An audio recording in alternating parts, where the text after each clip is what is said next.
Har'a dhugaa dubbachuudhaaf eessaa kaasee eessatti akkan dhaabuun beeku. Har'a dhugaa dubbachuudhaaf eessaa kaasee eessatti akkan dhaabuun beeku dubbii kiyya.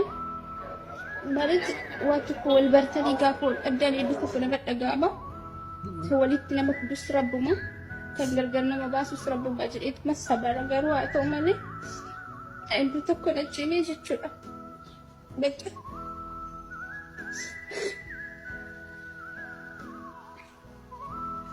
Hedduu tokko jechuudha. Maaliif jennaan bakka isarraanin wantoota hedduu baradhee, isarraanin namoota hedduu baradhee, isarraanin waan hedduu bakka waan hin beekne baradhee jechuudha. Kanaaf har'a kana yeroon isa dhabu baay'ee tokko na dhaga'ame.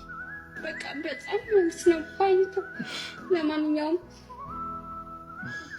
ani hedduu tokko si jaalladha, hedduu tokko si kabaja, iddoo guddaa siif qaba. Olmaatiin haa walitti kaffaluu hin danda'u. Si dhabeellee jiraachuun hedduu tokko na ulfaata. Garuu haa ta'u malee waan tokko gochuun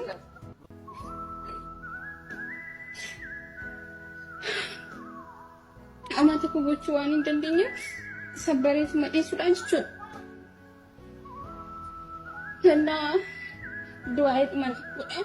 Dhugaa dubbachuudhaaf warroonni miira kana naaf hubattan jirtu jedheetiin yaada. Sababni isaas isinis wanni kun sinirra ga'uu danda'a waan ta'eef jechuudha.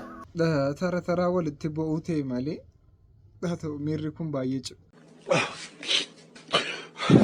Ati gizeet akkas boossu garuu jarri kaan akka jarri itti gammadan utuu agarte jechuudha.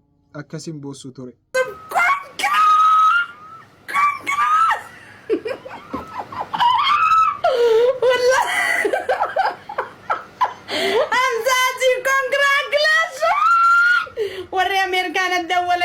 Hamza jiti fi Nasra gursum jaarti fi jaarsa dayi khanuunjaan. Hamza congratulations. Hamza tu fuudhaa jiramu. Kan fuudhaa jiru Hamzaadha. Waa yaa Rabbi kiyya congratulations. Guys family khofla Isa. Family gammannee jira gammachuu lubbuun irraa baasu jirti dheebuun kunoo dheebuu wajjiniin laagaan nafannaaffattee. Akkamiti kuma qofaltan kongraaja afaan Ingiliffaa yoo wallaaltan baga gammaddan jaa commenti guys. Guys ummata muslimaa. Tuma wallaalee wallahi meeyaa Oromooti yemee onnee qofa barreessaa guyyaan guyyaa qoflanii miti. Congratulations Oromoo. Oromoo congratulations. Sheekottiin Oromoo baga gammaddan. Ulamaayeen Oromoo congratulations afaan Ingiliffaatiin isin janna. Egaa afaan Ingiliffaatiin. Afaan Arabaa beekti sheekottiin. Alf mabruuk ulamaayee sheekotaa fi ulamaayee ustaasota. Alf mabruuk beektan. Alf mabruuk ulamaayee muslimaa fi sheekottiin ustaasottiin barattoonni margazaa keessa jirtan congratulations afaan Ingiliffaatiin. Afaan Arabaatiin alf mabruuk. Afaan Arabiffaatiin anis alfa mabruuk jedheen jira. Afaan Ingiliffaatiin immoo maal jedhama? Congratulation jedheen jira. Kiu jechuun ammaka. Gatiin itti baase, uffanni itti baasee fi maariin itti baase na fuuldura deemuun ammaka. Garuu congratulation jechuun maal jechuudha? Maal jechuudha meeme? Naafima congratulation jechuun maal jechuudha? Koomantii irratti. Nam tokko akka nafne laayikii godhaa koomantii irratti barreessaa. Okay. Shi Maamad Bayaan mucaa kana meeme akkamitti argatte? Meeme bicuu seeraa nutti. Baatee gurbaan maraataadha. Gurbaan akkasii, gurbaan akkanaati, akkasiiti jaanii hedduu aruusa koo kanatti gubuu ta'anii jidduma tanaan intalallatti godhee butadhee akkasitti ganda namaa geeffadhee. Achitti gaa'oo miyyoo rabbiif galanni haa ga'u. Miyyoo waa hedduudhaan kana maraataadha. Kan akka nama reettee hirmtaa janiin illee jaaniin illee hundaafuu rabbiidhaaf galanni haa ga'u. Dubbiin beeytaa gaa fedhinnaadha.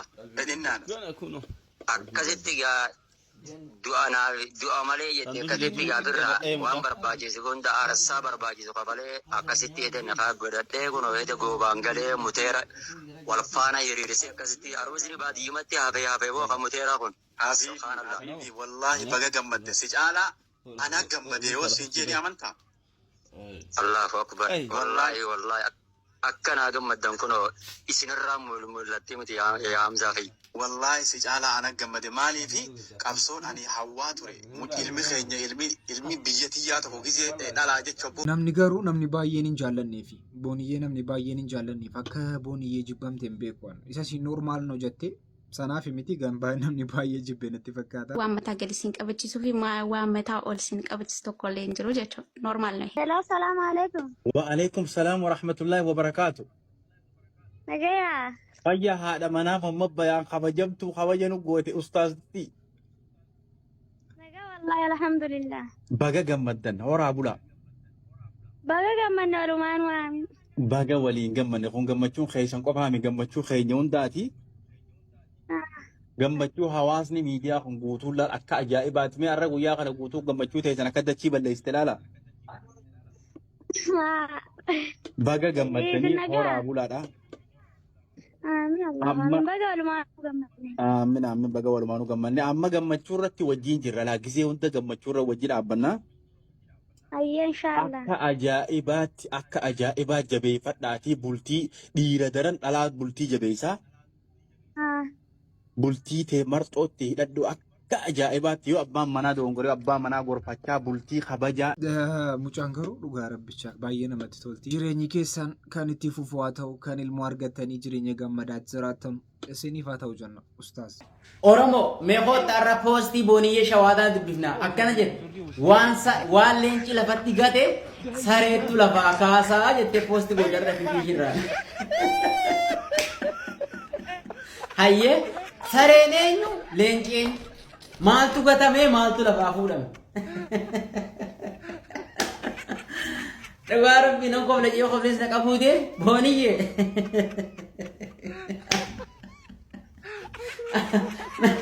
Namni galaanni fuudhe hoomacha qaqqabate jette Oromoo. Aboo poostii kana goote jechuun waan leenci lafatti gate sareettu lafaa kaasaa jettee poostii goote yadarra gaa'ii lama amma abbaan kanaaf deemti. Maal goona yaaboo maal goona gaagaraan dhukube kolfaani. Waan leenci lafatti gate sareetu lafaa fuuti. Dhiisaanii adara mucaanis eekoo nama sirra goruu dhabdee mucaanis hariinuu mucatti itti duulanii bakka mucaan gara kamiin isiniif adeemtu dhiisaanii bakka bichuusi dhiisaanii. Baga jaaramte maama keenya intalti warreessaati. Akkanatti si beeka wallahi ni kaa godhattee.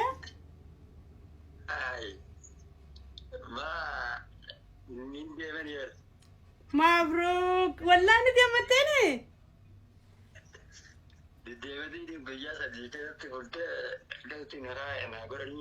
Maashaallah tabarakatti si beeka wallahi leenca keenya duraanuu intalti tee biyya keessa jirti. Alhamdulillah gammannee jirra hundi kee ummaa teetiin illee mabruk naajiin obboleeyyan keetiin hunda harargeetii yoo hundaan mabruk jeetiin jira. Baga gammaddanii atillee rabbi hojjisee haa bulchu maama keenya hedduun lolee ni beektaa mi'an. Wallahi isinoo hedduun haa gammaddanii waraama wallahi hedduun isinirraan illee akka naa gammaddan nama marge. Meediyaatti gadi hin baasin gaa muciyyoo gabbaas. As booda nu ayyeen jawar. As booda lamuu mucaa miidiyaatti hin baatu wanti sin lamuu haasaa irraa gabdan hin jiru. Isin danda'amaan jirtan haasaa tokko qabnan gadhiisuu danda'an jirtan kanaafuu jennaan lamuu haasaa miidiyaa irra kan ba'u hin jiru maal isinii wayya qaama hojii dhabdaniif hojii dhabdaniitu amma maal isinii wayya. ይሆንሻል ፍራሽ ከሆንሽለት ምሰሶ ይሆንሻል ባሪያ ከሆንሽለት ባሪያ ይሆንሻል ድፍተት አትፍጠሪ ሰው ይገባብሻል ሁኚ ለሱ ቆንጆ ማቤሎ ኬወተን ነቲማ ሲና ዋቶ ኳሳን ደደበርሲናቲ ቤሎ ማፍ ኬወተን ijoolleen jarri kun.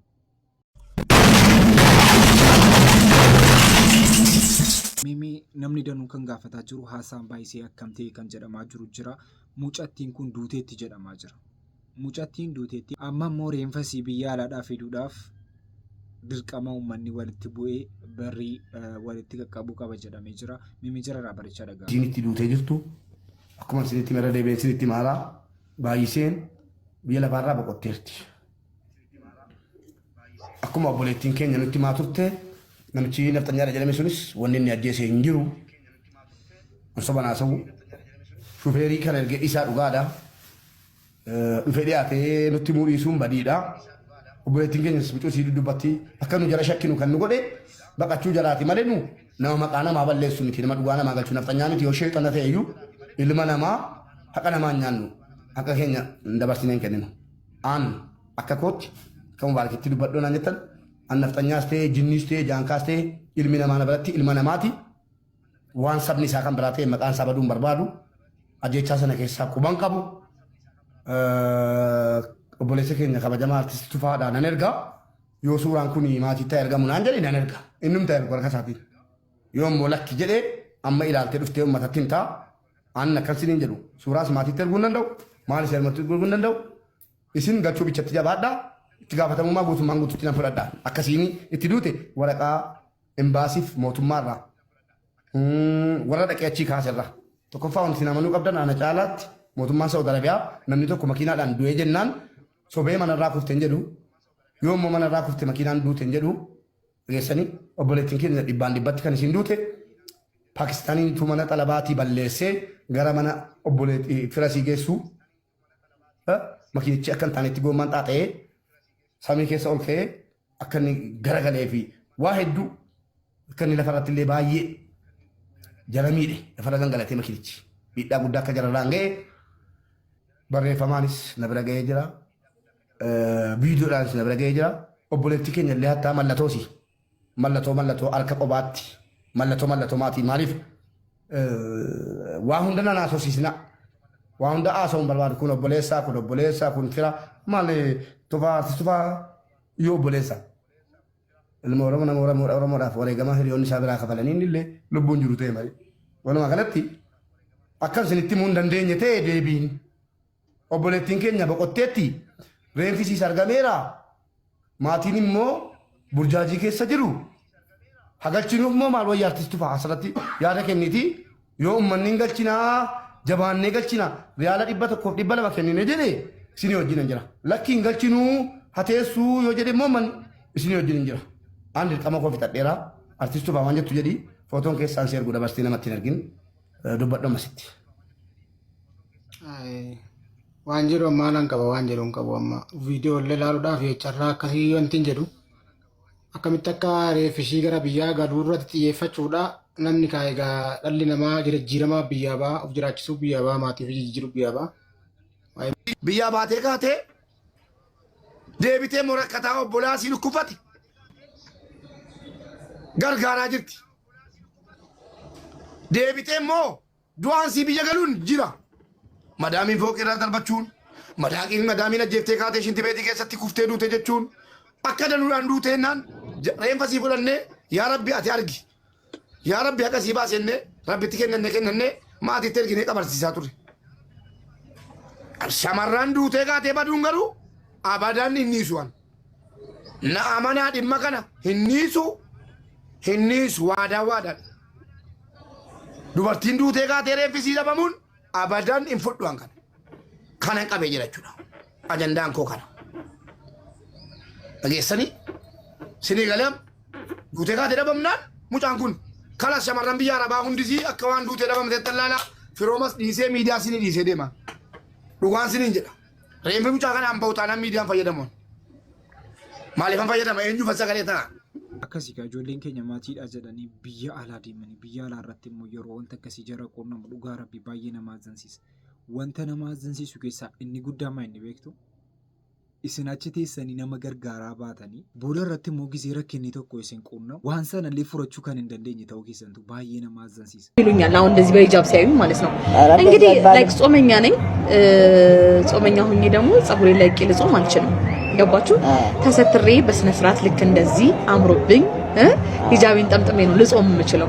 እና መታችሁ የ30 ቀን ጾም ምናምን ብላችሁ ጾማችሁ እናንተም ከምታፈርሱ ዱአ አድርጉልኝ ላይክ በዚሁ አላህ እንዲያስቀጥለኝ ከዚህ በኋላ ሂጃቢስት ገርል እንደሆን ኢንሻአላህ ሙጫን ኩን akka kanaattiin bareedu dhugaa rabbi akka kanaattiin bareedu rabbi jedhaati jechuun bareedina kana aanatuun beekumu maa inni gizee ijoolleen akkasitti maratti deemtu jechuudha baay'ee natti tolti ሞ አናቱ በሪድናም ቤኩ ነሚ ኮመንት ይረጥ ቤተሰቦች ጊዜው ከፍቷል፣ ልጆቻችሁን ጠብቁ። እነኚህ የ72 ዓመት አዛውንት የ4 ዓመት ከ10 ወር ሕፃን ልጅ ሰፈር ውስጥ ስትጫወት ነይ ላጫውትሽ ብሎ ወደ ክፍሉ አስገብቶ አስገድዶ መድፈር ፈጽሞባት 12 ዓመት ጽኑ እስራት ተፈርዶበታል። ድርጊቱ የተፈጸመው እንግዲህ ከ7 ወር በፊት ነው። እነኛ አባት እንግዲህ የኢትዮ ቴሌኮም ታወር ዘበኛ ናቸው።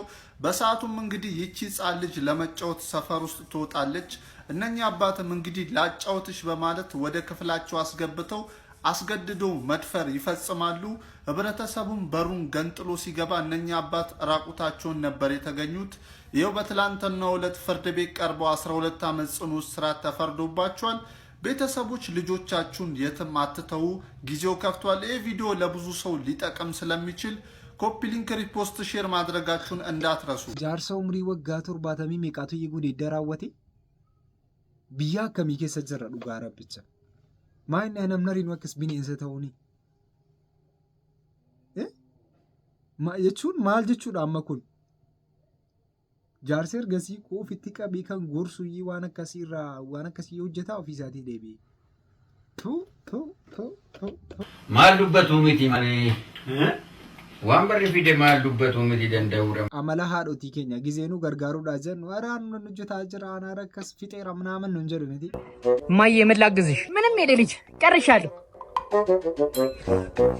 ማዬ ልጠረግልሽ እንዴ ጨርሻለሁ። ፊጤራ ጀ ማዬ መላግዝሽ ምንም የለ ልጅ ጨርሻለሁ።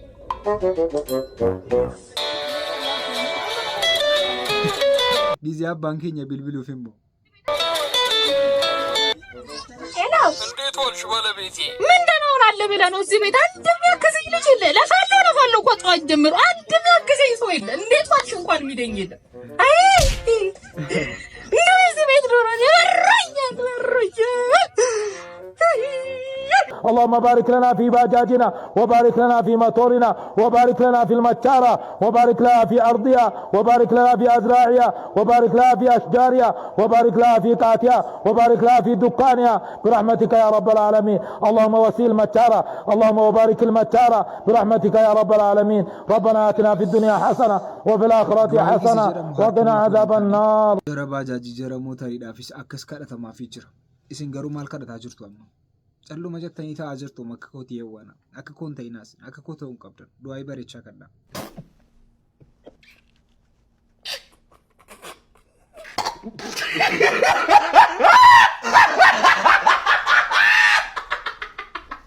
በዛሬው ዕለት በተሰማ ዜና ኢትዮጵያ የራሷን ጥይት፣ ዲሽቃ እንዲሁም ስናይፐርን የመሳሰሉትን መሳሪያዎች ማምረት መጀመሯን ጠቅላይ ሚኒስትር አብይ አህመድ በዛሬው ዕለት ገልጸዋል። ይህንን ቪዲዮ እስቲ ተመልከቱት። ጥይት መሳሪያ የማምረት ሙከራዎች ነበሩ። እንደዚህ አይነት ስትራቴጂክ አቅሞች ኢትዮጵያ ካልገነባች በሆነ ጊዜ ማንም መጥቶ በቀላሉ ጥቃት ሊፈጽምባት ይችላል የሚል ግምገማ ነበረ። 2014 ጥይት እንገዛ ነበር። 2015 ነው ፋብሪካውን መትከል የጀመርነው። አሁን ዛሬ እንዳያችሁት ዛሬ ኢትዮጵያ ክላሽ፣ ብሬን፣ ስናይፐር፣ ዲሽቃ፣ ታንክ ሁሉም አይነት መድፎች ለራሷ ሳይሆን ለገበያ በቂ የሆነ የማምረቻ አቅም በጣም ዘመናዊ ሮቦቲክስ የትራዲሽናሉ ሳይሆን በሰዓት በጣም ከፍተኛ የማምረት አቅም ያለው ፋብሪካ ገንብታለች። ጀራማ ጀልቀብደኒ ዋንቴ ቴ ነንጎዳ ጀተን አቹማት ዳባ አማ ብይ ሲንገቴ ደምቴ ጅርቲ አማ ዋና ከሲ ኦምሹ ጀልቀበ ቤንሰ ሶ ዋንቴ ጀናን ዋንቴ ኛቱ መታከ ሰነረቴ ከናፉ ኦፌ ገዳን ጀዳ ሰገንታራ ራፍ ከበኔ ከደመ ፈጋታ ሰገንታ ብራቻ ሞልስ ዴብንቲ ተሰንጃለታም ተሰ